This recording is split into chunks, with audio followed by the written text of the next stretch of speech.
Welcome to the Beyond Ordinary Women podcast.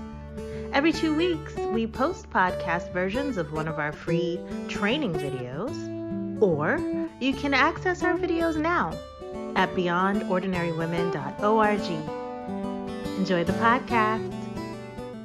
I'm Kay Daigle of Beyond Ordinary Women Ministries. I'd like to welcome you to this third in a series of 4 videos on leadership lessons from Moses. And I have with me Jodie Niznik. Welcome again, Jodie. We're so excited to hear these wonderful lessons. They've been great so far. And if any of you have missed the first 2, you definitely need to go back and listen. She has talked about discerning the will of God, the call of God on your life. And in the last lesson, she talked about the fact that God knows best, even if we think we know better. And that's a lesson everybody needs to learn. And in this third video, we're going to talk about pointing people to God. And we're going chronologically through Moses's life, and Jodie's picking up these lessons. And so we left the people after they were being released from their slavery in Egypt.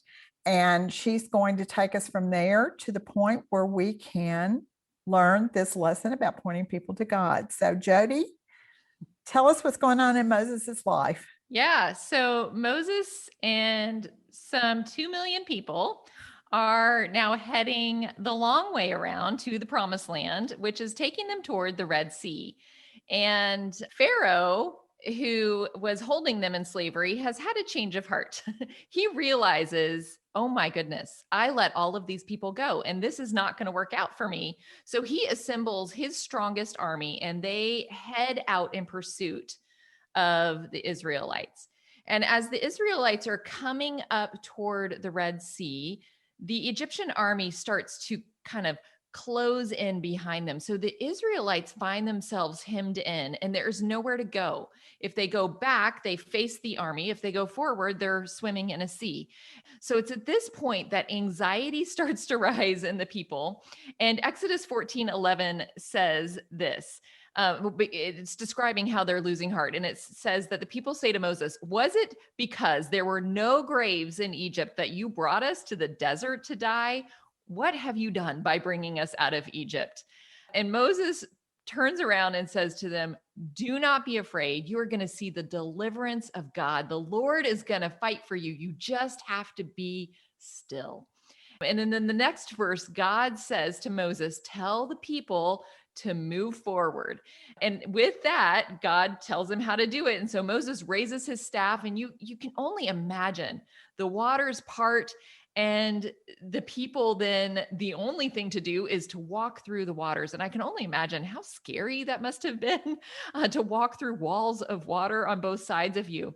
And I also think to myself, how long did it take? There are 2 million people roughly. I mean, we don't know exactly because they only counted the men, which is a whole other thing we don't need to talk about. But the women and children, it's just because of how they do genealogies in the Bible, not because women and children were not important. They were, but the women and children weren't counted. So we guesstimate that it's 2 million people. How long did it take for 2 million people to walk through this wall of water being held back?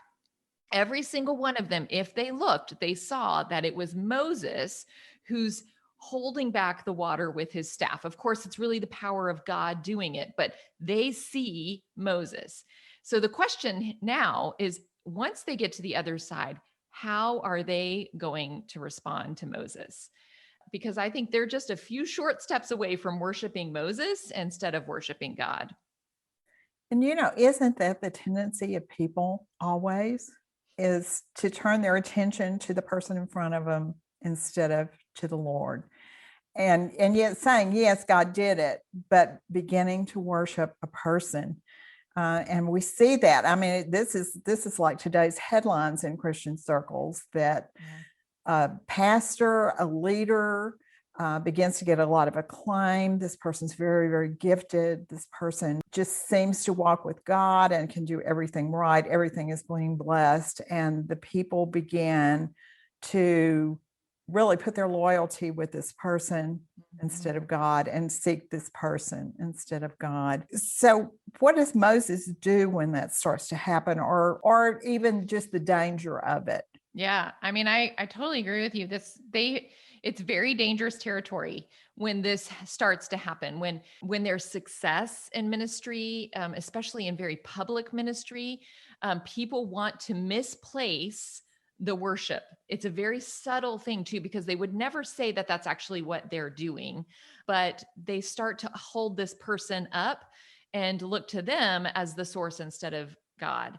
And so what Moses does, and I think the leadership lesson for us in this is what we see Moses do. I'm going to pull a few lessons from it, but what we see Moses do is he immediately, as soon as they get across the Red Sea and the waters come over and the Egyptian army is actually wiped out, he leads the people to worship God. He points to God immediately. And Exodus 14:31 says that the people feared God and they put their trust in him and in Moses, his servant.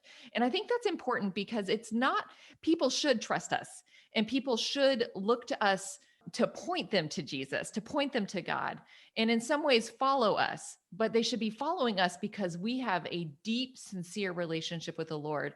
And we're always pointing them to God. We're not pointing to ourselves. So that's the first lesson, is always point to God.